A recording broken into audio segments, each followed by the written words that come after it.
ونؤمن به ونتوكل عليه ونعوذ بالله من شرور أنفسنا ومن سيئات أعمالنا من يهده الله فلا مضل له ومن يضلله فلا هادي له وأشهد أن لا إله إلا الله وحده لا شريك له وأشهد أن محمدا عبده ورسوله أما بعد فإن خير الحديث كتاب الله وخير الهدي هدي محمد صلى الله عليه وسلم وشر الأمور محدثاتها وكل محدثة بدعة وكل بدعة ضلالة وكل ضلالة في النار فأعوذ بالله من الشيطان الرجيم بسم الله الرحمن الرحيم يا أيها الذين آمنوا اتقوا الله حق تقاته ولا تموتن إلا وأنتم مسلمون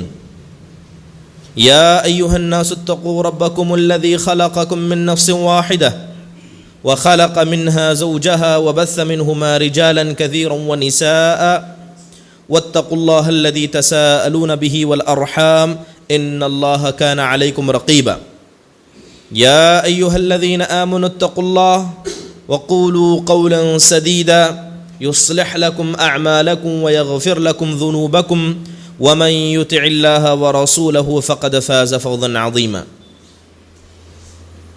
وقال الله سبحانه وتعالى إن الله يأمركم أن تودوا الأمانات إلى أهلها وقال النبي صلى الله عليه وسلم طلب العلم فريضة على كل مسلم. تمام قسم کی حمد و ثنا، بڑائی، کبریائی، تعریف و توصیف اس اللہ وحدہ لا شریک کے لیے لائق و زیبا ہے جس نے ساری کائنات کو عدم سے وجود بخشا، اور درود نازل ہو تمام انبیاء علیہم الصلاۃ والسلام پر جنہیں اللہ سبحانہ و تعالیٰ نے اپنی اپنی قوموں تک ہادی اور رہبر بنا کر بھیجا، خصوصاً ہمارے اور آپ کے آخر نبی جناب محمد الرسول اللہ صلی اللہ علیہ وسلم کے ذات گرامی پر، جنہیں اللہ سبحانہ و تعالیٰ نے ایک ایسی شریعت عطا کی جو شریعت دن کی روشنی کی طرح واضح اور عیاں ہے۔ برادران اسلام، یقیناً اللہ تبارک و تعالیٰ کی بہت ساری نعمتیں ہمیں میسر ہیں،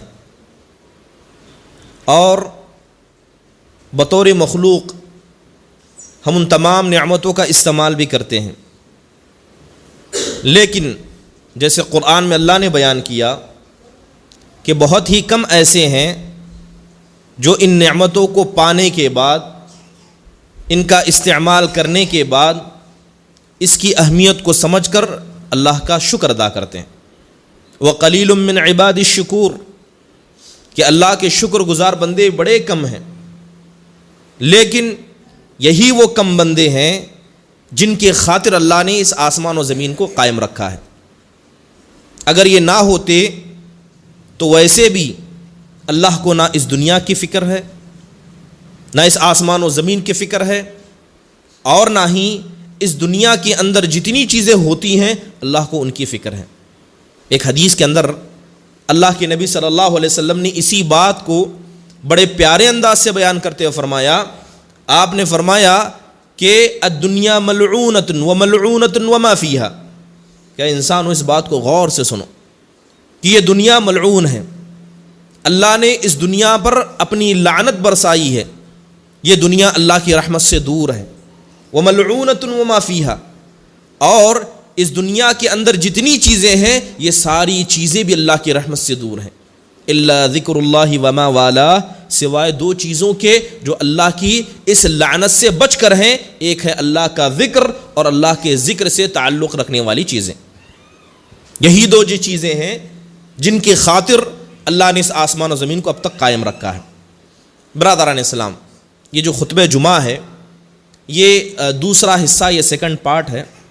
اس سے پہلے اسی مسجد کے اندر ایک خطبہ دیا گیا تھا جس کے اندر علم کی اہمیت اور اس کی ضرورت اس کے تعلق سے چند باتیں پیش کی گئی تھی، تو دوبارہ درخواست پر اسی موضوع کو آگے بڑھاتے ہوئے اور ان باتوں کو جو پہلے خطبے میں نہیں آئی تھی مکمل کرنے کی کوشش کی جائے گی۔ اس سے پہلے خطبے میں بتا دیا گیا تھا کہ اسلام کا تعلق علم سے کیسا ہے اور قرآن کا تعلق علم سے کیسا ہے۔ اللہ تبارک و تعالیٰ نے زمین کے اندر جو دور جو زمانہ چلتا ہے اللہ نے اسے دو حصوں میں بانٹ دیا۔ ایک دور کو اللہ نے جاہلیت کا دور قرار دیا جو اسلام سے پہلے کا تھا، مطلب اس وقت کا جینا، اس وقت کی زندگی، ان کا بول چال، ان کا گفتار، ان کا کردار، یہ سب جہالت پر مبنی تھا۔ لیکن اسلام آنے کے بعد اللہ تبارک و تعالیٰ نے انہی احکام کو جو کبھی جاہلیت کے ہوتے اسلام کے نام سے تعبیر کر دیا کہ یہ اللہ کی اطاعت والا دور ہے، یہ علم کا دور ہے اور اس دور میں جہالت نہیں ہے۔ علم کی اہمیت پر چند باتیں ہوئی تھی۔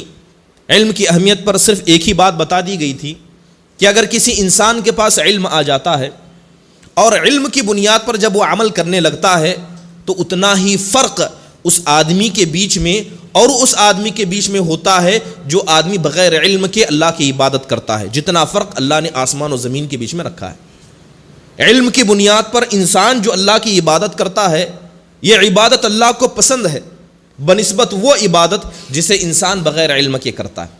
اس لیے اللہ تبارک و تعالیٰ نے ساتوں آسمان سے گواہی دی۔ کس کی گواہی دی؟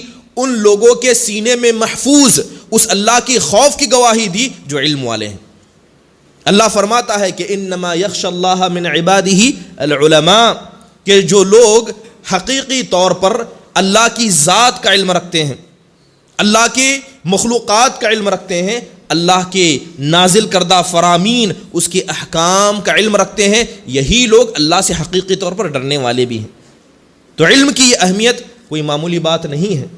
اگر کوئی آدمی حقیقی طور پر کسی کے دل میں اللہ کا ڈر پیدا ہو سکتا ہے تو وہ علم کی بنیاد پر ہو سکتا ہے، بغیر علم کا ڈر یہ اللہ کا ڈر نہیں ہے۔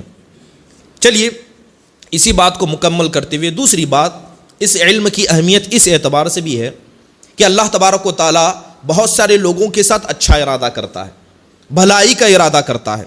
اللہ کا بھلائی کا ارادہ کرنے کا مطلب یہ ہے کہ زمین میں اللہ نے بندے تو بہت سارے پیدا کیے، اللہ نے مسلمانوں کو بھی پیدا کیا، اللہ نے کافروں کو بھی پیدا کیا اور اللہ نے حیوان اور جانوروں کو بھی پیدا کیا، مگر اللہ تعالیٰ نے انسانوں کو افضلیت بخشی کہ یہ انسان جانوروں سے اچھے ہیں۔ کس وجہ سے اچھے ہیں؟ اسی علم کی وجہ سے اچھے ہیں۔ اگر یہ علم انسان سے نکال لیا جائے، انسان کفر کا کام کرنے لگے بغیر علم کے، تو اللہ نے ایسے انسانوں کو جانور سے بدتر قرآن کے اندر بتایا ہے۔ تو لہذا آپ کی انسانیت جو آپ کے اندر ہے اس علم کی وجہ سے، علم ہے تو آپ اللہ، اس کے رسول اور اللہ کے مقرب بندے فرشتے کے نزدیک انسان ہیں۔ اگر آپ جاہل ہیں، آپ کے اندر علم نہیں ہے اور نہ اس علم پر عمل ہے، تو یاد رکھیں اللہ کے نزدیک آپ سے بہتر جانور ہیں۔ اولئک کالانعام بل ہم اضل، اللہ کہتا ہے کہ ایسے لوگ جو اللہ کو چھوڑ کر غیر اللہ کی عبادت کرتے ہیں، اللہ کی زمین میں رہ کر غیر اللہ کی عبادت کرتے ہیں، اللہ کے نزدیک یہ جانور سے بھی بدتر ہے۔ تو لہذا اللہ ارادہ کرتا ہے، اچھا ارادہ کرتا ہے کن لوگوں کے ساتھ؟ ان لوگوں کے ساتھ جن لوگوں کو اللہ علم دینا چاہتا ہے۔ اللہ جس کے ساتھ بھلائی کرنا چاہتا ہے تو اللہ تعالیٰ بہت ساری نعمتیں دیتا ہے۔ ہم سمجھتے ہیں کہ جو آدمی مالدار ہے، جس آدمی کے پاس رتبہ ہے، جس آدمی کے پاس شہرت ہے، اللہ نے اس کے ساتھ اچھائی کا ارادہ کیا ہے، اللہ اس کے ساتھ اچھا کرنا چاہتا ہے، جبکہ شریعت اس نگاہ سے انسانوں کو نہیں دیکھتی۔ شریعت کا اچھائی اور برائی کو دیکھنے کا جو معیار ہے وہ الگ ہے۔ اللہ تعالیٰ جس کے ساتھ بھلائی کا ارادہ کرتا ہے، اللہ ایسے آدمی کو دین کی سمجھ دے دیتا ہے۔ اور اس سے پہلے قرآن میں اللہ فرماتا ہے، اللہ تبارک و تعالیٰ کا ارشاد ہے، فَمَن يُرِدِ اللَّهُ أَن يَهْدِيَهُ يَشْرَحْ صَدْرَهُ لِلْإِسْلَامِ، کہ اللہ جس کے ساتھ بھلائی کا ارادہ کرتا ہے اللہ اسے ہدایت دے دیتا ہے۔ اللہ جس کے ساتھ ہدایت کا ارادہ کرتا ہے اللہ اس آدمی کے دل کو کھول دیتا ہے۔ جب اس کا دل اللہ کے لیے، اس کے رسول کے لیے کھل جاتا ہے تو ایسا آدمی وہ نیک آدمی ہے جس کے ساتھ اللہ نے بھلائی کا ارادہ کیا ہے۔ پہلا آدمی جس کے دل کو اللہ نے اسلام کے لیے کھول دیا، لہذا وہ نماز پڑھتا ہے، چوری سے بچتا ہے، اسلام کے جو حکام ہے اس پر عمل کرنے کی کوشش کرتا ہے، تو ایسا آدمی وہ نیک آدمی ہے جس کے ساتھ اللہ نے ہدایت کا ارادہ کیا۔ اب ہدایت کا ارادہ جن کے ساتھ کیا وہ بھی بہت سارے ہیں، نماز پڑھنے والے بھی بہت ہیں، حج کرنے والے بھی بہت ہیں، لیکن ان میں جن لوگوں کے ساتھ اللہ نے ہدایت کا ارادہ کیا اس میں سے بھی یہ قوم ایسی ہے جن کے ساتھ اللہ اور اچھائی کا ارادہ کرتا ہے تو اللہ انہیں علم عطا کر دیتا ہے، اللہ انہیں دین کی سمجھ عطا کرتا ہے۔ ہدایت پانے کے بعد اگر اللہ کا ارادہ کسی بندے کے ساتھ اچھا ہے تو اللہ انہیں علم عطا کرتا ہے، دین کی سمجھ عطا کر دیتا ہے۔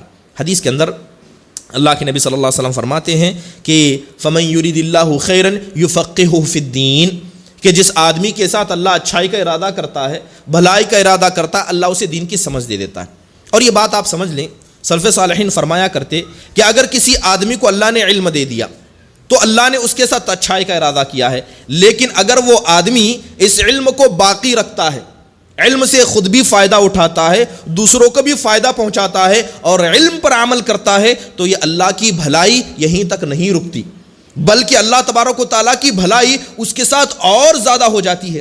کس آدمی کے ساتھ؟ اس آدمی کے ساتھ جس کو اللہ نے بھلائی کا ارادہ کرتے ہوئے علم دیا، اس نے علم پر خود عمل کیا اور اسی علم کو دوسروں تک پہنچایا، تو اللہ کی اور بھلائیوں کا مستحق بنتا ہے۔ اور اللہ جس کے ساتھ بھلائی کا ارادہ کرتا ہے کیا کیا اس کو اچھائیاں ملتی ہیں۔ حدیث کے اندر بہت ساری قسم کے لوگوں کا ذکر کیا جس کے ساتھ اللہ اچھائی کا ارادہ کرتا ہے، اور یہ وہ لوگ ہیں جن کو اللہ نے علم دیا اور اسی طرح عمل صالح کی توفیق دی۔ مثال کے طور پر ایک حدیث کے اندر آتا ہے کہ اللہ کے نبی صلی اللہ علیہ وسلم فرماتے ہیں اذا اراد اللہ بعبد خیرا طہرہ قبل موتہ، کہ علم والے جس نے علم پانے کے بعد عمل کیا، دوسری بھلائی اللہ کی اس آدمی کو یہ نصیب ہوتی ہے کہ جب اللہ کسی کے ساتھ بھلائی کا ارادہ کرتا ہے تو موت سے پہلے اسے پاک کر دیتا ہے، موت سے پہلے اللہ اسے پاک کر دیتا ہے۔ شرح میں حدیث کے اندر بتایا گیا، صحابہ نے پوچھا کہ موت سے پہلے کسی آدمی کو پاک کرنے کا مطلب کیا ہے؟ تو اللہ کے نبی صلی اللہ علیہ وسلم فرماتے ہیں کہ موت سے پہلے اللہ اسے اچھا کام کرنے کی توفیق دے دیتا ہے، تو لہذا اس کی موت اچھے کام پر ہوتی ہے، بھلائی پر ہوتی ہے، اور جس آدمی کی موت اچھے کام پر ہو، اچھے عمل پر ہو، یقیناً وہ ایسا آدمی کون ہوتا ہے؟ جنت والا ہوتا ہے۔ تو لہذا علم پانے کے بعد اگر آپ اس علم پر عمل کریں اور اللہ نے جب آپ کے ساتھ بھلائی کا ارادہ کیا تو دوسری بھلائی علم کی بنیاد پر جو ملتی ہے وہ پاکیزہ موت ہے۔ اس کے علاوہ اللہ کے نبی فرماتے ہیں کہ جس آدمی کو اللہ نے علم دے دیا، بھلائی کا ارادہ کرتے ہوئے اس نے اس علم کا فائدہ خود بھی اٹھایا، دوسروں تک بھی پہنچایا، تو ایسے آدمی کی ساتھ اللہ کی بھلائی اور باقی رہتی ہے، اور بھلائی کا فائدہ اس کو اور کیا نصیب ہوتا ہے؟ اللہ کے نبی فرماتے ہیں کہ اذا اراد اللہ باہل بیت خیرا ادخل علیہم الرفق، کہ اللہ جس آدمی کے ساتھ بھلائی کا ارادہ کرتا ہے اللہ اس کے گھر میں نرمی کو داخل کر دیتا ہے، اس کے گھر کے اندر نرمی ہوتی ہے۔ وہ انسان اگر باپ ہے تو بچوں پر نرمی کرنے والا بن جاتا ہے، اگر گھر کا چھوٹا ہے تو بڑوں سے محبت کرنے والا بن جاتا ہے، لیکن جس گھر میں چھوٹے بڑوں کی عزت نہیں کرتے، بڑے چھوٹوں پر رحم نہیں کرتے، تو یاد رکھیں ایسے گھر والوں کے ساتھ اللہ نے اچھائی کا ارادہ نہیں کیا ہے، اور نہ ہی ایسے گھر والوں پر اللہ نے اپنی رحمت کو اور اسی طرح اپنی نرمی کو داخل کیا ہے۔ اور جس آدمی کے ساتھ اللہ نے اچھائی کا ارادہ کر لیا، اللہ ان کے گھر میں نرمی اور رفقت کو داخل کر دیتا ہے۔ اور ایک فائدہ بڑا یہ ہوتا ہے کہ ایسے لوگوں کو اللہ تبارک و تعالیٰ دنیا میں ہی سزا دے دیتا ہے۔ جو آدمی علم حاصل کرے، عمل کرے، اللہ نے بھلائی کا ارادہ کر لیا، اس کے ساتھ اللہ اور ایک بھلائی یہ کرتا ہے کہ اگر وہ گناہ کرتا ہے تو اس کی سزا اسے دنیا میں دے دی جاتی ہے، کیونکہ دنیا کی سزا آخرت کی سزا کے مقابلے میں کچھ نہیں ہے۔ یہاں تک کہ انسان اپنی پوری زندگی اللہ کی عبادت میں، اللہ کے دین کو پہنچانے میں لگا دے، اور آخرت میں ایک ادنا سا عذاب مل جائے تو دنیا کی ساری نعمتوں کو بھلا دے، دنیا کے سارے عیش و آرام کو بھلا دے۔ تو اللہ جس کے ساتھ اچھائی کا ارادہ کرتا ہے تو اس آدمی سے اگر غلطی ہو جاتی ہے تو اسے دنیا میں سزا دے دی جاتی ہے، اور آخرت کی سزا سے اسے بچا لیا جاتا ہے۔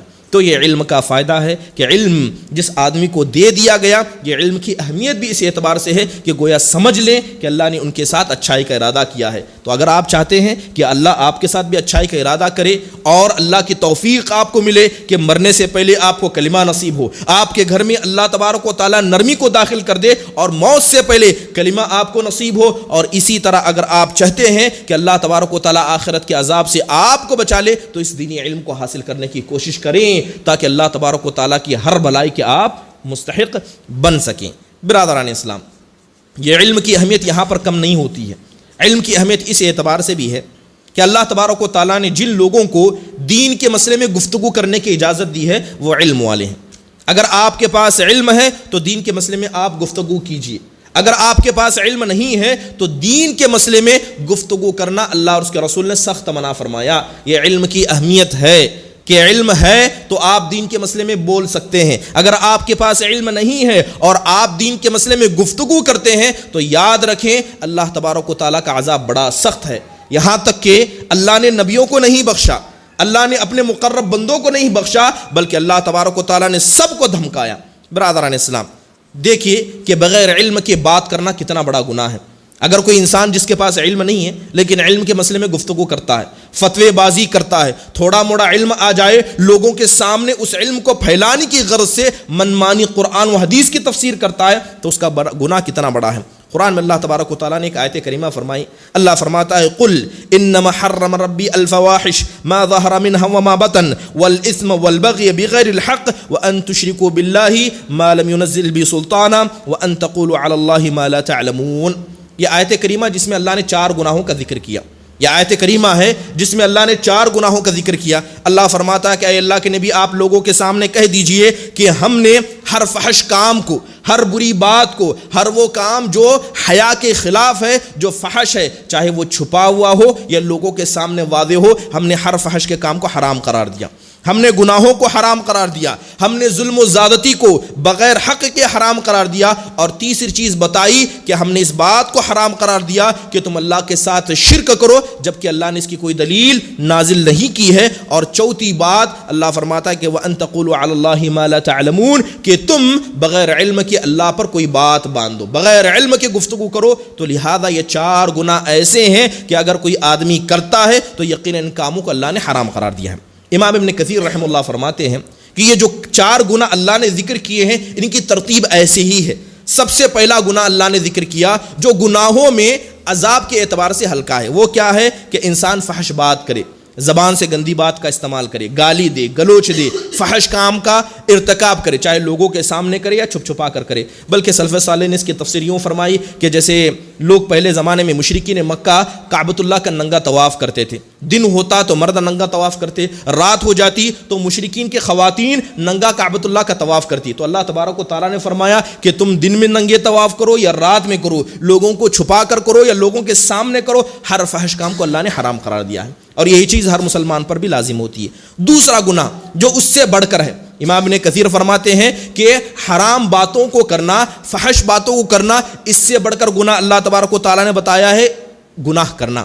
آپ کوئی بھی گناہ کریں, ہر وہ گناہ جسے آپ چھوٹا سمجھ کر کریں یا بڑا سمجھ کر کریں, اگر آپ سے گناہ صادر ہوتا ہے تو یہ فحش باتوں سے زیادہ حرام ہے.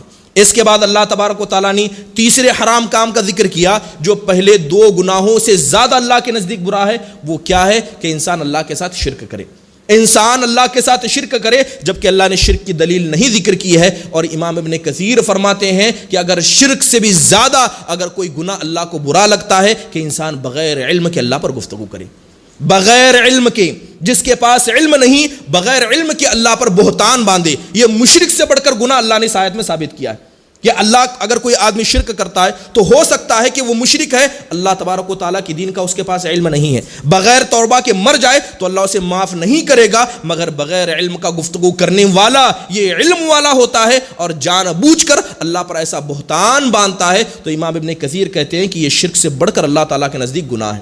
تو لہذا علم کی اہمیت ہمیں سمجھنا ہے, علم کی اہمیت کو سمجھنا ہے کہ بغیر علم کے گفتگو کرنا اللہ کو اتنا ناپسند ہے کہ بغیر مشرک جو گناہ بھی کرتا ہے, شرک بھی کرتا ہے, مگر اللہ نے اس کے شرک کے ساتھ جہالت کو جوڑ دیا, مگر بغیر علم کے گفتگو کرنے والے کو اللہ تعالیٰ کے ساتھ زیادتی کرنے والا, دین کے مسئلے میں زبردستی کرنے والا قرار دیا. تو لہذا یہ علم کی اہمیت کو سمجھنے کی ضرورت ہے. برادران اسلام, بلکہ اللہ تبارک و تعالیٰ نے نبیوں کو دھمکایا, جبکہ آپ جانتے ہیں کہ جو انبیاء ہوتے ہیں یا اللہ تعالیٰ جو کہتا ہے وہی کہتے ہیں, اپنے منمانی طور پر کوئی علم نہیں پھیلاتے. پھر بھی اللہ نے نبیوں کو ڈراتے ہوئے کہا, اور خاص کر نبی صلی اللہ علیہ وسلم جو رسولوں کے رسول تھے, جو نبی صلی اللہ علیہ وسلم سید المرسلین تھے, آپ علیہ الصلوۃ والسلام وہ شخصیت تھے جن کو رسولوں کا سردار بنایا گیا.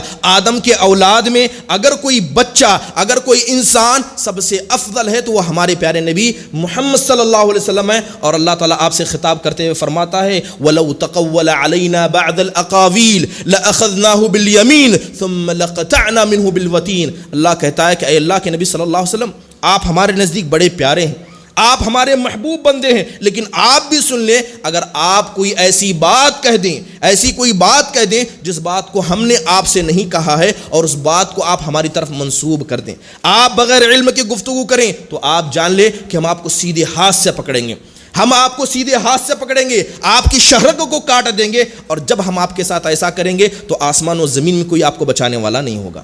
اللہ تبارک و تعالیٰ کس سے کہہ رہا ہے؟ اپنے پیارے محبوب سے کہہ رہا ہے. جب یہ بات نبیوں سے کی گئی تو کتنی جرأت کی بات ہے. ایسے لوگ جن کے پاس علم نہیں اور ممبر و محراب کو اپنے باپ دادا کی جائیداد سمجھ کر علم کے مسئلے میں بغیر علم کی گفتگو کرنے لگتے ہیں. اللہ تبارک و تعالیٰ ایسے لوگوں کو ہدایت عطا فرمائے. برادران اسلام، اللہ کے نبی صلی اللہ علیہ وسلم نے قیامت کی نشانیاں بتائی. قیامت کی نشانیاں بتاتے ہوئے فرمایا کہ جب قیامت قریب آئے گی تو لوگوں میں برائیاں عام ہو جائیں گی. برائیاں عام اس لیے ہوں گی کیونکہ اللہ تبارک و تعالیٰ اس وقت علم کو اٹھائے گا. جیسے ہی علم چلا گیا، لوگوں میں جہالت آ گئی تو جہالت کی وجہ سے گناہ ہوں گے، اور اللہ علم کو اچانک نہیں اٹھائے گا بلکہ اللہ تبارک و تعالیٰ علم کو علماء کے ذریعے اٹھائے گا. سب سے پہلے جو دین کے سمجھدار علماء ہوں گے ایک کے بعد دیگر جاتے رہیں گے، یہاں تک کہ گنا چنا چھوٹا موٹا علم لوگوں کے پاس بچ جائے گا اور لوگ حرام کو حلال سمجھنے لگیں گے اور زندگی کے ہر شعبے میں گناہوں کو لا لیں گے. تو ایسے وقت میں اللہ کا عذاب آئے گا. اللہ کے نبی صلی اللہ علیہ وسلم فرماتے ہیں کہ ان اللہ لا يقبض العلم قبضا، کہ اللہ علم کو اچانک لوگوں کے سینے سے نہیں اٹھائے گا بلکہ ایک کے بعد دیگر اللہ علماء کو اٹھا لے گا جن کے سینوں میں علم ہوگا. لوگ جاہل بن جائیں گے، لہذا ایک جاہل دوسرے جاہل سے سوال کرے گا، وہ اس جاہل اپنی جہالت کی بنیاد پر فتویٰ دے گا، فضلوا واضلوا، یہ بھی گمراہ ہوگا اور دوسروں کو بھی گمراہ کر دے گا. اور جب ایسا وقت ہو جائے گا تو اللہ کی قیامت، اللہ تبارک و تعالیٰ کی وہ عذاب جو دنیا میں لوگ رہنے والے ایسے لوگوں پر اللہ تبارک و تعالیٰ نازل فرما دے گا. برادران اسلام، اور ضروری ہے کہ اگر کوئی آدمی علم حاصل کرنا بھی چاہتا ہے تو یہ علم کوئی معمولی علم نہیں ہے. یہ کوئی ایسا عمل نہیں ہے کہ آپ نماز پڑھیں بغیر اخلاص کے، اگر نماز پڑھیں تو ہو سکتا ہے اللہ آپ کی نماز کو قبول نہ کرے، لیکن گنہگار نہیں ہوں گے. گنہگار صرف اس بات کے ہوں گے کہ آپ نے ریاکاری کی، لیکن نماز جو آپ نے پڑھی اس کی وجہ سے آپ گنہگار نہیں ہوں گے. لیکن اگر آپ نے علم کو حاصل کیا اور علم کے مسئلے میں آپ مخلص نہیں تھے، علم آپ نے حاصل کیا، علم کے مسئلے میں مخلص نہیں تھے، تو آپ ہر طرح کے اللہ کے عذاب کے حقدار بن جائیں گے. یہاں تک کہ اللہ تعالیٰ نے ایسے لوگوں کو اپنی رحمت سے دور کرنے کی بات کی، اپنی جنت سے دور کرنے کی بات کی جو بغیر نیت کے، اپنے دل کو صاف کیے بغیر علم کو حاصل کرتے ہیں. کیونکہ یہ علم اللہ تبارک و تعالیٰ کا ایک بڑا فضل ہے، اور یہ فضل انسان جب لے تو اسی ادب کے ساتھ لے جس ادب کو اللہ نے بتایا. اللہ کے نبی صلی اللہ علیہ وسلم فرماتے ہیں، آپ علیہ الصلوۃ والسلام فرماتے ہیں کہ من طلب العلم لیماری بہ السفہاء او لیباہی بہ العلماء، کہ جو آدمی علم کو حاصل کرتا ہے مگر علم کو حاصل کرنے کا مقصد کیا ہے؟ لوگ علماء سے بحث و مباحثہ کرنا. علم کس لیے حاصل کیا؟ تاکہ علماء سے بحث و مباحثہ کر سکے، یا جو جاہل لوگ ہیں ان پر اپنے آپ کو بہتر بچا سکے، ان کو اپنے سامنے زیر کر سکے، یا یہ کہ اللہ تبارک و تعالیٰ کے مسئلے میں گفتگو کر سکے. اگر کوئی آدمی اس لیے علم حاصل کرے گا تو اللہ کے نبی فرماتے النار اولا بہ، تو ایسا آدمی اور اس آدمی کا علم جہنم کا بہترین ٹھکانہ ہے. ایسا آدمی اور ایسے آدمی کا علم جہنم کے لیے بہترین ٹھکانہ ہے. تو لہذا علم حاصل کرنا چاہیں تو اس کی اہمیت کو سمجھنا اس لیے ضروری ہے کہ آپ کی نیت خالص ہونی چاہیے، آپ کی نیت بالکل خالص ہونی چاہیے. برادران اسلام، آپ اگر دیکھیں کہ صحابہ اکرام کی تعداد کتنی تھی، جیسے کہ سلف صالحین بتاتے ہیں کہ صحابہ اکرام حجۃ الوداع کے موقع پر 1 لاکھ سے زیادہ تھے. کتنے تھے؟ 1 لاکھ سے زیادہ. جب نبی صلی اللہ علیہ وسلم نے حج کیا تھا اتنے صحابہ تھے. اتنے صحابہ میں گن چن کر صحابہ فتویٰ دیتے تھے. ہر صحابی فتویٰ نہیں دیتے تھے، جبکہ سب نے اللہ کے نبی صلی اللہ علیہ وسلم کے پاس سن کر علم حاصل کیا. اس میں حلال و حرام کا فتویٰ دینے والے کچھ تھے، فقہ کے مسائل میں گفتگو کرنے والے کچھ تھے، اور اسی طرح جب کوئی بڑا معاملہ آتا تو فیصلہ کرنے والے الگ تھے. اس وقت ہر صحابی حرفن مولا نہیں ہوتے کہ فتویٰ پوچھا جائے فقہ کا تو وہی جواب دیں، عقیدے میں جواب دے تو وہی جواب دیں. اس لیے اللہ کے نبی صلی اللہ علیہ وسلم نے صحابہ کے بیچ میں فرق کیا. جس طرح عام انسانوں میں علماء ہیں، اسی طرح صحابہ میں کچھ خاص علماء ہیں، اور یہی علماء صحابہ کے بیچ میں فتویٰ دیا کرتے تھے. مثال کے طور پر بات کی جائے حلال و حرام کی. آپ جانتے ہیں کہ ایک صحابی رسول تھے، 18 سال کی کم عمر، 18 سال کے عمر تھی جب انتقال کیے تو 36 سال کے، بڑا کم عرصہ گزارا، لیکن یہ عالم دین تھے، کم عمر کے نوجوان، اور ان سے بڑے بڑے عمر کے صحابہ کرام موجود تھے. وہ صحابی تھے حضرت معاذ بن جبل رضی اللہ عنہ. کون تھے؟ حضرت معاذ بن جبل. صحابہ میں عالم دین، صحابہ میں حلال و حرام کا فتویٰ دینے والے حضرت معاذ بن جبل. اللہ کے نبی صلی اللہ علیہ وسلم ان سے محبت کرتے تھے. اللہ کے نبی محبت کرتے تھے. سارے صحابہ آ کر اقرار کرتے تھے، کہتے تھے اے اللہ کے نبی ہم آپ سے محبت کرتے ہیں. لیکن اللہ کے نبی نے بہت ہی کم لوگوں سے کہا کہ میں تم سے محبت کرتا ہوں، اور ان میں حضرت معاذ بن جبل بھی تھے. اللہ کے نبی صلی اللہ علیہ وسلم حضرت معاذ کو یمن بھیج رہے تھے. 18 سال کے نوجوان ہیں. اللہ کے نبی نے حضرت معاذ کو یمن بھیجنا چاہا تو کہا کہ اے معاذ، جن لوگوں کے پاس جا رہے وہ اہل کتاب ہیں، وہ علم والے ہیں، وہ جاہل نہیں ہیں، وہ علم والے ہیں، علم سے تمہارا مقابلہ کریں گے. لہذا سب سے پہلے دعوت دینا تو توحید کی دعوت دینا، بتانا کہ اللہ ایک ہے اور میں اس کا رسول ہوں، اسی بات کو بتانا. اللہ کے نبی نے حضرت معاذ کا ہاتھ پکڑا اور اس وقت کہا اے معاذ، ہو سکتا ہے کہ تم یہاں سے چلے جاؤ تو دوبارہ ہماری ملاقات نہ ہو سکتا ہے کہ جب تم آؤ تو مجھے نہ پاؤ. اللہ کے نبی نے حضرت معاذ کو قریب کیا اور کہا کہ اے معاذ میں تم سے محبت کرتا ہوں. کہا اے معاذ میں تم سے محبت کرتا ہوں. اللہ کے نبی صلی اللہ علیہ وسلم کے محبوب تھے، اور اللہ کے نبی نے فرمایا، آپ علیہ الصلوۃ والسلام کہتے ہیں کہ وَأَعْلَمُكُمْ بِالْحَلَالِ وَالْحَرَامِ مُعَاذ بن جبل، کہ تمہارے بیچ میں سب سے زیادہ حلال و حرام کے بارے میں اگر کوئی جانتے تو یہ معاذ بن جبل ہے.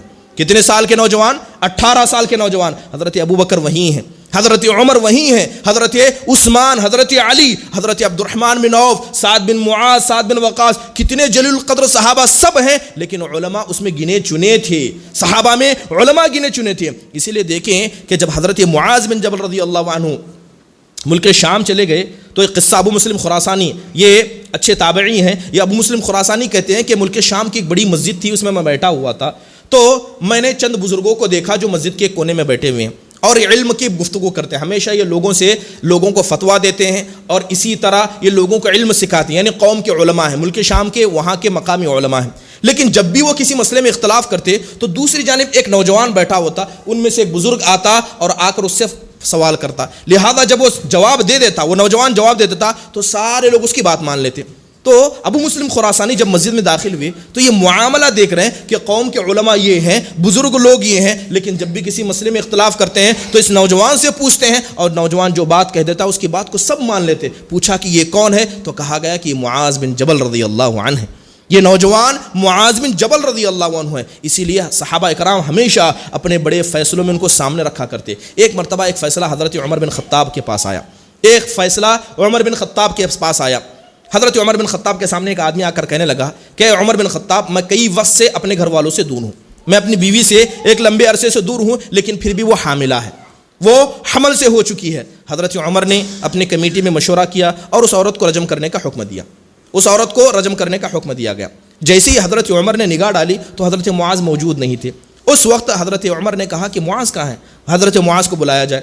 تو لہذا حضرت معاذ بن جبل رضی اللہ عنہ کو بلایا گیا اور کہا گیا کہ اس آدمی نے ایسا ایسا فیصلہ کیا ہے اور یہ فیصلہ ہم نے لکھ کر دیا ہے. حضرت معاذ نے اس کو پڑھا. کہا اے امیر المومنین، کیا میں کہہ سکتا ہوں؟ ہاں کہیے. تو حضرت معاذ نے کہا اے عمر بن خطاب، آپ نے فیصلہ کر دیا اس عورت کے بارے میں کہ اس نے زنا کیا ہے، اس کو رجم کر دیا جائے، لیکن اس کے پیٹ میں جو بچہ ہے اس کا کیا گناہ ہے؟ اس کے پیٹ میں جو بچہ ہے وہ عورت بھی اس کے حق نہیں رکھتی ہے. اگر وہ عورت اپنے پیٹ کے بچے کو بھی گرا دے اللہ اس سے پوچھنے والا ہے. تو لہذا اس بچے کی وہ مالک ابھی عورت نہیں ہوئی، آپ نے اس بچے پر کیسے ملکیت پائی اور اس کو قتل کرنے کا بھی فیصلہ دے دیا. حضرت عمر خاموش ہو گئے. حضرت عمر خاموش ہو گئے، فیصلے کو واپس لیا. کہا کہ کیا کرنا ہے؟ کہا جب ولادت ہو جائے تب دیکھا جائے گا. لہذا جب ولادت ہو گئی تو وہ آدمی جو اپنی بیوی کی شکایت لے کر عمر بن خطاب کے پاس آیا تھا، وہی آدمی اپنے بچے کو ہاتھ میں لے کر آیا اور کہنے لگا خدا کی قسم یہ میرا ہی بچہ ہے، اس کی شکل مجھ سے ملتی ہے، اس کے پیر مجھ سے ملتے ہیں. جب یہ بات حضرت عمر نے سنی تو حضرت عمر خاموش ہو گئے اور کہنے لگے لولا معاذ لہلک عمر، اگر یہ معاذ نہ ہوتے تو عمر تو ہلاک ہو گیا ہوتا، اگر یہ معاذ نہ ہوتے تو عمر تو ہلاک ہو گیا ہوتا. پھر حضرت عمر نے کہا کہ عاجزت النساء ان یلدن مثل معاذ، اس بات کو سن لو کہ آج کے بعد سے عورتیں عاجز ہیں کہ معاذ جیسا بچہ پیدا کر سکیں. تو یہ صحابہ کرام تھے اور صحابہ میں علماء تھے، صحابہ میں ہر کوئی فتویٰ نہیں دیتا تھا. تو لہذا جو وقت کے علماء ہوتے ہیں ہر عالم فتویٰ دینے کے لائق نہیں ہوتا، انہی علماء سے فتویٰ پوچھیں جو فتویٰ دیتے ہیں. ہر آسکس و ناکس سے فتویٰ پوچھنا یہ خود فتنہ کاری ہے. اور اسی طرح وہ علماء جو علم کے مسئلے میں کچے ہیں ان کو بھی اس بات سے احتیاط کرنا چاہیے۔ تو لہذا علم کا مسئلہ معمولی نہیں ہے کہ انسان اپنے لیے اسے اپنی جائیداد سمجھے اور جس طرح چاہے اس علم کا فیصلہ کرتا رہے۔ برادران اسلام، علم کی اہمیت یہ بھی ہے کہ جس آدمی کو علم دے دیا جاتا ہے ایسا آدمی حکیم ہوتا ہے۔ جس آدمی کے پاس علم ہوتا ہے، علم کا ایک بڑا فائدہ اس علم والے کے یہ ہوتا ہے کہ اللہ ایسے لوگوں کو حکمت دے دیتا ہے۔ حکمت کہتے ہیں چیزوں کو تمیز کرنے کی طاقت، اچھی اور بری چیز میں فیصلہ کرنے کی طاقت، اور حکمت کو بعض لوگوں نے لمبی سوچ، دور انداز کہا کہ ابھی کا نہیں بلکہ لمبا سوچنا، اور یہ لمبا کون انسان سوچ سکتا ہے؟ جس کو اللہ تبارک و تعالیٰ نے علم دیا۔ قرآن میں اللہ تبارک و تعالیٰ حکمت کے بارے میں فرماتا ہے کہ یؤتی الحکمت من یشاء ومن یؤت الحکمت فقد اوتی خیرا کثیرا، کہ اللہ تبارک و تعالیٰ گنے چنے لوگوں کو حکمت دیتا ہے، اور اللہ جسے حکمت دے دے سمجھ لو کہ بھلائی کا ایک بڑا حصہ اس کو دے دیا گیا، بھلائی کا ایک بڑا حصہ اس کو دے دیا گیا۔ تو لہذا جس آدمی کے پاس علم آیا اور اس علم کو اس نے اخلاص کے طور پر حاصل کیا، اس علم پر عمل کیا، تو ایسے لوگ ان لوگوں میں سے ہوتے جن کو اللہ حکمت عطا فرماتا ہے۔ برادران اسلام، اللہ کے نبی صلی اللہ علیہ وسلم دعا دیتے تھے۔ بہت سارے لوگوں کو اللہ نے علم کی دعا دی تو کچھ لوگوں کو اللہ نے حکمت کی دعا دی۔ حضرت عبداللہ بن عباس آئے، اللہ کے نبی نے ان کو اپنے گلے سے چمٹایا، گلے سے چمٹا کر کہا اللہم علمہ الحکمہ، اے میرے پروردگار تو انہیں حکمت کی تعلیم دے، انہیں حکمت سکھا۔ یعنی حکمت یہ نتیجہ ہے، رزلٹ ہے علم کا۔ اللہ کے نبی نے علم کی دعا نہیں کی، سیدھا اس چیز کی دعا کی جو سب سے بہترین نتیجہ ہے علم کا۔ کہا اللہم علم الحکمہ، اے میرے پروردگار تو انہیں حکمت سکھا دے۔ برادران اسلام، نبی صلی اللہ علیہ وسلم بڑے حکیم تھے، آپ کو علم تھا، آپ دور اندیش تھے، اور یہ دور اندیشی علم کی وجہ سے آئی۔ اگر مثالیں بیان کریں تو وقت زیادہ ہو جائے گا۔ مثال کے طور پر نبی صلی اللہ علیہ وسلم حدیبیہ کے مقام پر تھے۔ آپ جانتے ہیں کہ مسلمانوں نے ارادہ کیا کہ ہم جائیں گے اور جا کر مکہ کی زیارت کریں گے اور عمرہ کریں گے۔ لہذا نبی صلی اللہ علیہ وسلم پورے ایک بڑے لشکر کو لے کر نکلے، لیکن مکہ سے قریب جب حدیبیہ کے مقام پر پہنچے اور کافروں کو پتہ چلا کہ مسلمان جو ہمارے یہاں سے بھاگ کر گئے، ان کے ساتھ ہماری احد اور بدر کی بڑی بڑی لڑائیاں ہوئیں، انہوں نے ہمارے بہت سے لوگوں کو قتل کیا، اب یہ لوگ مکہ میں داخل ہونا چاہتے ہیں، تو انہوں نے مشورہ کیا کہ ایسے مسلمانوں کو مکہ میں داخل ہونے ہرگز نہیں دے سکتے، جبکہ یہ خود جرم تھا، اللہ کے گھر سے کسی کو نہیں روکا جانا تھا۔ لہذا چند لوگ سامنے آئے اور آ کر منع کیا کہ آپ اس سال نہیں آ سکتے، اگر آپ کو آنا ہے تو آئندہ سال آئیں گے اور ان شرطوں کے مطابق آئیں گے جن شرطوں کو ہم رکھیں گے۔ اللہ کے نبی صلی اللہ علیہ وسلم نے ان کی بات مان لی۔ صحابہ ناراض تھے، صحابہ کہنے لگے، حضرت عمر بن خطاب مثال کے طور پر، حضرت عمر کہتے ہیں ابو بکر کے پاس گئے اور ابو بکر سے کہتے ہیں اے ابو بکر یہ بتائیے کیا ہم حق پر نہیں ہیں؟ کیا اللہ حق پر نہیں ہے؟ کیا ہمارے رسول حق پر نہیں ہے؟ تو دب کر بات کرنے کی ضرورت کیا ہے؟ دب کر ان کی بات ماننے کی ضرورت کیا ہے؟ اب اللہ حق پر ہے، دین حق پر ہے، تو چلیے بڑھ کر بات کرتے ہیں، چڑھ کر بات کرتے ہیں۔ حضرت ابو بکر نے کہا کہ جتنا علم تم رکھتے ہو اس سے زیادہ علم اللہ کے نبی رکھتے ہیں، اگر وہ فیصلہ کر دے تو سمجھ لو تمہارے لیے بہتر ہے۔ حکمت اسی کو کہتے ہیں، دور اندیش اسی کو کہتے ہیں۔ لہذا چلیے ڈیل ہوا کہ ایک ایگریمنٹ کی جائے، کافر بھی آ کر بیٹھ گئے، نبی صلی اللہ علیہ وسلم صحابہ کو لے کر بیٹھ گئے، ایگریمنٹ ہونے لگی۔ حکمت دیکھے کہ اگر جس انسان کے پاس علم آ جائے اور حکیم ہو جائے تو ہمیشہ دور اندیش ہو جاتا ہے۔ اللہ کے نبی صلی اللہ علیہ وسلم نے ایگریمنٹ لکھنے کے لیے کہا کہ لکھو بسم اللہ الرحمن الرحیم۔ خط جو ایگریمنٹ لکھنے سے پہلے آپ نے بسم اللہ الرحمن الرحیم لکھنے کا حکم دیا۔ تو کافر کی جانب سے ایک آدمی نے کہا کہ ہم اللہ کو جانتے ہیں لیکن رحمان ہم نہیں جانتے کہ رحمان کون ہے، لہذا آپ رحمان کو مٹا دیں، آپ لکھیں بسمک اللہم، یعنی اس اللہ کے نام سے۔ تو صحابی اٹھ کر کھڑے ہو گئے۔ حضرت علی جو لکھ رہے تھے کہا یہ کیسے ہو سکتا ہے کہ ہمارے رب کا انکار کر دیں، رحمان کا انکار کر دیں؟ اللہ کے نبی نے کہا کہ لکھو، جیسا وہ کہہ رہے ہیں ویسے لکھو، اور لکھو بسمک اللہم۔ صحابہ ناراض ہیں، نبی صلی اللہ علیہ وسلم کے فیصلے پر ناراض کہ اللہ کے نبی اتنی دب کر صلح کیوں کر رہے ہیں، لیکن جب بات صلح لکھنے کی آئی اللہ کے نبی حکمت کا استعمال کرتے ہیں، کہا لکھو جیسے کہہ رہے ہیں۔ صحابہ نے لکھا بسمک اللہم، پورا ایگریمنٹ ہو گیا، باتیں لکھ دی گئی، لاش میں لکھا گیا کہ یہ وہ فیصلہ ہے جسے محمد رسول اللہ صلی اللہ علیہ وسلم نے کیا ہے۔ تو کافر کہنے لگے اگر ہم اللہ کے رسول آپ کو مانتے تو آپ سے لڑائی کیوں کرتے؟ آپ لکھیے اللہ کے رسول نہیں، محمد بن عبداللہ، آپ اپنا نام اپنے والد کا نام لکھیے، آپ ہمارے نزدیک رسول نہیں ہیں۔ لکھنے والے اٹھ کر کھڑے ہو گئے، صحابہ جوش میں آ گئے کہ کیسی یہ مسلمانوں کے ساتھ بے عزتی ہو رہی ہے اور سب ہم برداشت کر رہے ہیں۔ اللہ کے نبی صلی اللہ علیہ وسلم نے کہا کہ میں اللہ کا رسول ہوں، اس بات پر میں گواہی دیتا ہوں اگرچہ تم مجھے جھٹاؤ۔ اللہ کے نبی نے کہا کہ لکھو محمد بن عبداللہ، جیسے وہ کہتے ویسے ہی لکھو۔ اللہ کے نبی صلی اللہ علیہ وسلم نے ویسے ہی لکھوا دیا۔ اللہ کے نبی نے پوری دب کر صلح کی۔ لیکن جانتے ہیں کہ جس انسان کے پاس حکمت ہوتی ہے اس کا نتیجہ کیا ہوتا ہے؟ اگر نبی صلی اللہ علیہ وسلم اس وقت عمرہ کرتے تو آپ کو کسی گھر میں داخل ہونے کی اجازت نہ ہوتی، لیکن جب اللہ کے نبی نے ساری ان کی باتیں مانی، آئندہ سال مسلمانوں نے جب عمرہ کیا تو مسلمانوں نے گھر میں گھس گھس کر ان گھروں میں جن مشرکوں کے گھروں میں نبی صلی اللہ علیہ وسلم کبھی جا نہیں سکتے تھے، اسی صلح کی وجہ سے نبی صلی اللہ علیہ وسلم کو اجازت ملی، آپ نے مکہ کی گلی میں گھوم گھوم کر سارے لوگوں کو دعوت پہنچائی، اور وہی وجہ تھی کہ چند سال میں جب نبی صلی اللہ علیہ وسلم مکہ فتح کر کے گئے تو آدھے زیادہ مکہ مسلمان ہو چکا تھا۔ تو یہ حکمت کیسے آتی ہے؟ یہ حکمت علم کی بنیاد پر آتی ہے۔ تو لہذا جس آدمی کو علم دیا جاتا ہے اس کی اہمیت، علم کی اہمیت یہ ہے کہ ایسی حکمت ان کو دی جاتی ہے۔ حضرت سلیمان علیہ السلام کا بھی فیصلہ سنا ہوگا کہ اگرچہ باپ ہیں بیٹے ہیں، دونوں نبی ہیں، لیکن نبی ہونے کا مطلب یہ نہیں کہ بڑے کو ہی زیادہ علم ہو چھوٹے کو علم نہ ہو۔ ایک عورت آئی، دو عورتیں آئیں، ان میں سے دو عورتوں کے پاس دو بچے تھے، ایک بچے کو بھیڑیا لے کر بھاگ گیا، تو لہذا جو بچہ بچا تھا اس کے مسئلے میں دونوں عورتیں لڑ رہی تھی۔ وہ کہتی کہ یہ میرا بچہ ہے اور تمہارے بچے کو بھیڑیا لے گیا، تو وہ کہتی ہے کہ تمہارے بچے کو بھیڑیا لے گیا، یہ بچہ میرا ہے۔ لہذا حضرت داؤد علیہ السلام کے سامنے فیصلہ لایا گیا۔ حضرت داؤد نے جو بڑی عمر کی عورت تھی اس کے حق میں فیصلہ کیا کہ یہ تمہارا بچہ ہے، لے جاؤ، یہ تمہارا بچہ ہے، لے جاؤ۔ یہ دونوں عورتیں لوٹ کر حضرت سلیمان کے پاس آئیں۔ حضرت سلیمان علیہ السلام نے ان دونوں کی بات کو غور سے سنا اور کہا کہ چاقو کو منگایا جائے۔ چاقو کو لیا اور اس بچے کو سلا کر اس بچے کی گردن پر چاقو رکھنا چاہا، تو وہ چھوٹی عورت چلا کر کہنے لگی کہ اس کو قتل مت کرو، یہ بچہ اسی کا، اسی کو دے دو۔ تو اس بچے کو اٹھا کر حضرت سلیمان نے اس چھوٹی عورت کو دیا جس کو حضرت داؤد نے نہیں دیا تھا، کیونکہ ماں اگرچہ چاہے کہ اس کا بچہ غیر کے پاس رہے، لیکن ماں چاہتی ہے کہ وہ زندہ رہے، کبھی اپنے بچے کو مرتا ہوا نہیں دیکھ سکتی، لہذا بات حکمت کی تھی۔ تو حضرت سلیمان علیہ السلام کو اللہ نے وہ حکمت عطا کی تھی۔ حضرت سلیمان نے وہ بچہ اٹھا کر اس عورت کو دیا جو عورت چھوٹی تھی، اور جس عورت نے کہا تھا کہ بچہ اس کا ہے اس کو دے دیا جائے۔ تو برادران اسلام، یہ حکمت انسان کے پاس کب آتی ہے؟ یہ حکمت انسان کے پاس اس وقت آتی ہے جب کہ انسان علم والا ہوتا ہے اور اس علم کا صحیح فائدہ کرتا ہے۔ اس کے علاوہ بہت ساری حکمت کی باتیں، جیسے کہ حضرت عمر بن عبدالعزیز رحمہ اللہ علیہ، آپ جانتے ہیں کہ عمر بن عبدالعزیز ایک پائے کے عالم دین تھے، مسلمانوں کے حکمران بھی رہ چکے ہیں، مکہ اور مدینہ کے اندر انہوں نے حکمرانی کی، بڑے دور اندیش تھے، علم والے تھے اور حکمت والے تھے۔ ایک مرتبہ سلیمان بن عبد الملک کے بارے میں آتا ہے کہ سلیمان بن عبد الملک جو مسلمانوں کا امیر تھا، مسلمانوں کا سب سے بڑا سردار تھا، وہ حج پر تھا، حج پر سلیمان بن عبد الملک تھا، اور اس کے ساتھ عمر بن عبدالعزیز رحمہ اللہ بھی تھے۔